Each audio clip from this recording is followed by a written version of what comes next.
There was once a boy who walked on his hands. This caused him to see things differently from other people. He was able to see under things, things that were close to the earth, small things, intimately. But being different from other children, he knew that there was more than one way to look at things.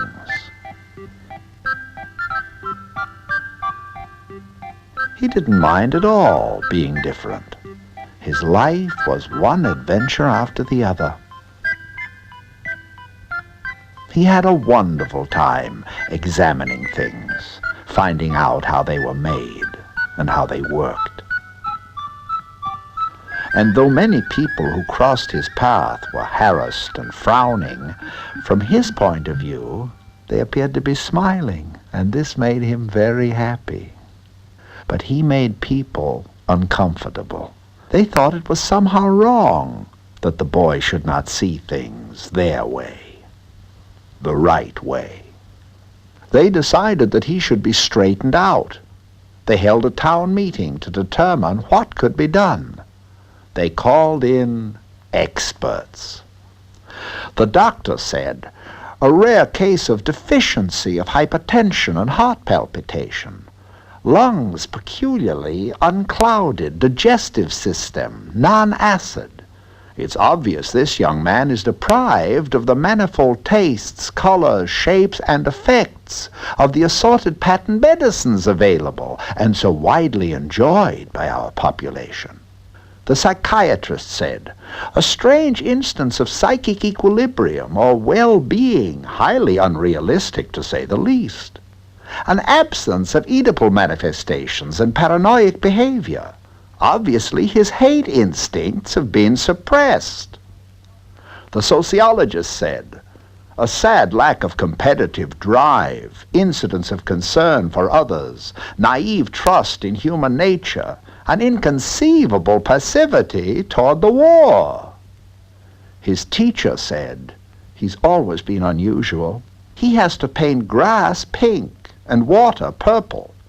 He refuses to call a fact a fact. Oh, he's not a bad boy, but with all his questions, why this, why that, who knows how he'll wind up? His parents said, we just don't know how this happened to us. What sort of profession will he ever have? Isn't there some way to overcome this dreadful condition? So the boy was put under therapeutic treatment. He was given injections, simultaneous hot baths and cold showers, spun centrifugally clockwise, then counterclockwise, put in traction, lobotomy, frontal and backward, given brainwashing 3 times a day,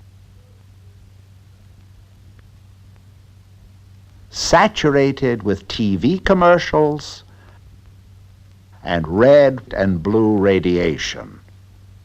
The treatment went on for a prolonged period. Finally, the boy stood up, for the first time, on his feet. What he saw frightened him, because he found that the opposite view of love was hate, beauty was ugliness, individuality was conformity, plenty was poverty, understanding was prejudice, cooperation was competition, depth was superficiality, concern was indifference, truth was lies, joy was despair, and peace was war.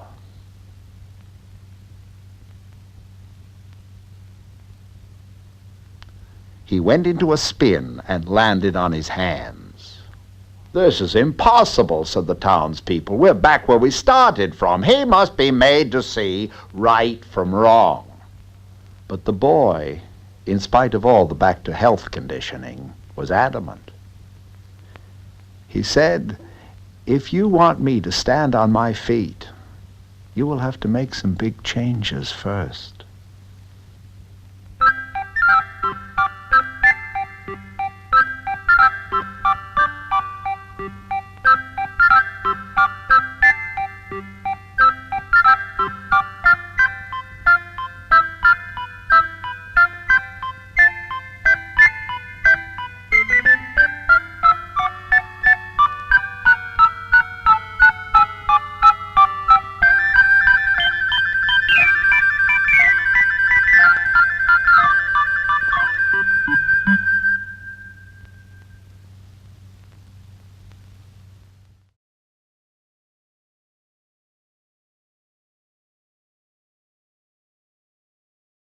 Yeah, August 13th, 1972. Get married at the end of the summer this year. We live in Cisco. Here, you want to meet one of the ushers? Oh man, this is something else. This man wants to Oh, Jesus Christ. Hurry up. I'm gonna drink. And my parents are ready. There's nice and puppy or something. Come here. This is the next bride-to-be. Her name is Christine Fred Martin, and they're standing up for each other's wedding. Isn't that nice? Say hello, Freddie. Come on, you gotta say something. It's Roxanne, Freddie. Wait a minute. I just feel a little stupid talking to the microphone. So, Matt, what do you want us to do now, man? We want you to start opening the gifts. We can't wait any longer. Where do you want us to sit? Here, on the glider. sit over here. Marianne, you're going to sit and stand and smoke, or are you going to help? I'm waiting. All right, go sit down, Roxanne. Chris, help Chris.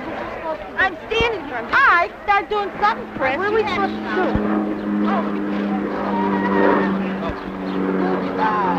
Oh, I take it from her. Let me stand this side so I can read out.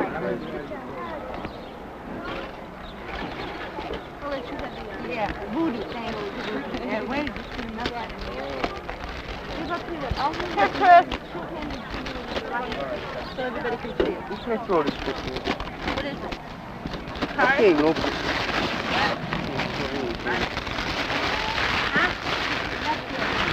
Rick, you're going to use the mic? Yeah.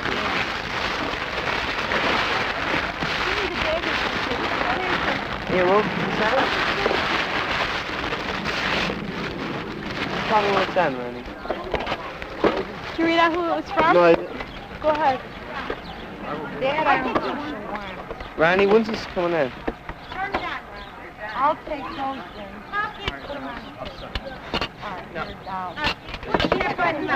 Push the switch off. Rose, do you have something to put the paper in?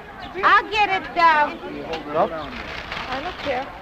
Read who it's from. While you're opening them, Chris, or hands. This is from Aunt Marie Lido. Put them like this in the box. Oh, how pretty.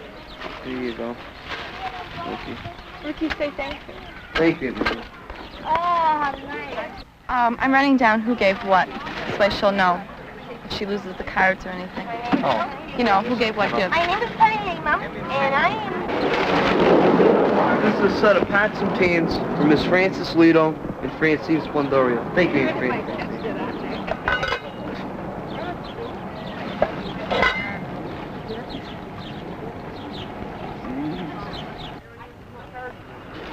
Oh, it's just like mine. Yeah. No card. We don't know who this is from. Hold on, Randy. Ladies, Right. we got an osterrizer. Oh, okay. Thank you. Okay, We lost It was it. on the table. There was no card. This is from Sam and Miko and Marge and Miko. Yeah.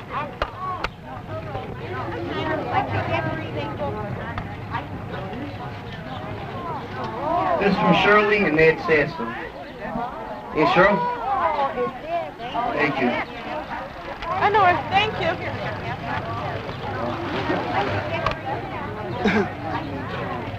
Okay, you want us, Chris? Yeah, the big ones. They have no alcohol. Yeah. Show us the glasses.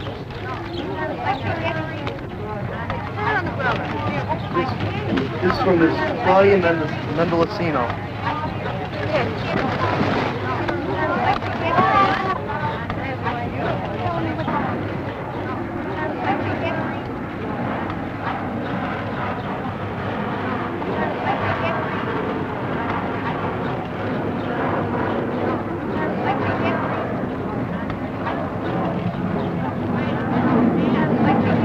May Lito and Mary Jo.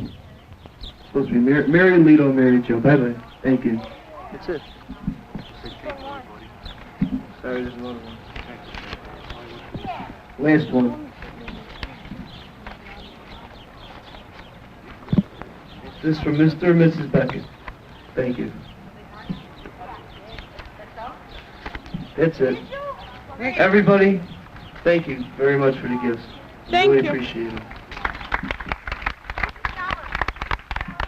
Aunt Nancy, Uncle Johnny, thank you very much for the shower. Aunt Rosie, Ma, Dad, everybody, thank you.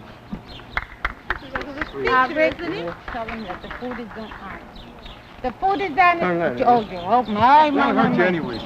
The food is on its way. They've left about 15 minutes. Okay.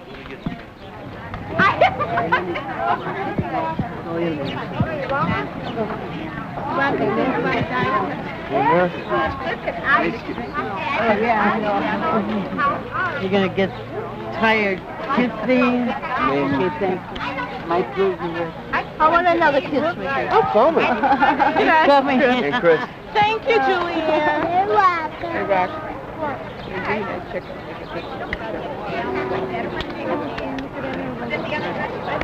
Hey, kiss Steve.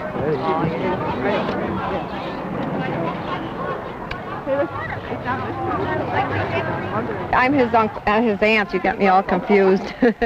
No, I'm his dad's sister. It was a very nice shower, well organized, and the weather's in their favor, and everything was fine. What did you like about it? All of it. It was well organized, and then decorations. Very nice.